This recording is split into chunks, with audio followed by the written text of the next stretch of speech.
A çoxluğu 200-dən kiçik 6-ya bölünənlərdir. Hansılar olacaq onda onlar? 6, 12 hara qədər?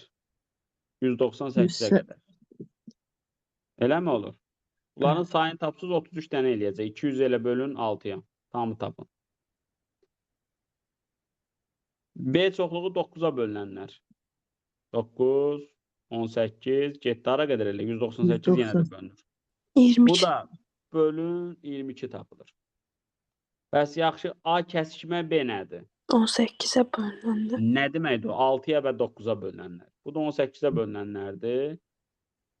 Bəxtüzdən bayaqlar lövhədə bu sualdan həll etmişəm. O da olur 11 dənə. Deməli, və kəsikmə deməkdir. Kəsikmə bu bölünmələrdə əkobdur. İndi bu nə deməkdir bəs? Bunu biz əbobəkobla izah eləyə bilmirik. Bu ücə belə sayılır. 200-dən kiçik 6-ya və ya 9-a bölünənlər. 200-dən kiçik 6-ya və ya 9-a bölünənlər. Bəs bu nədir kəsikmə? 6-ya və 9-a. Bu və yadır. Kəsikmə nədir? Vədir. Hə. Ona görə Euler-Venn diaqramını qururuq.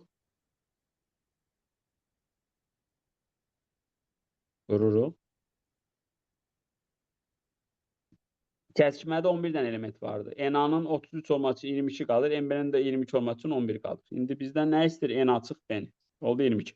Bəs yaxşı, N açıq B-ni sözlə necə ifadə eləyər? 6-ya bölünüb 9-a bölünməyənlər. MB çıxanı necə ifadə eləyər? 9-a bölünüb 6-ya bölünməyənlər.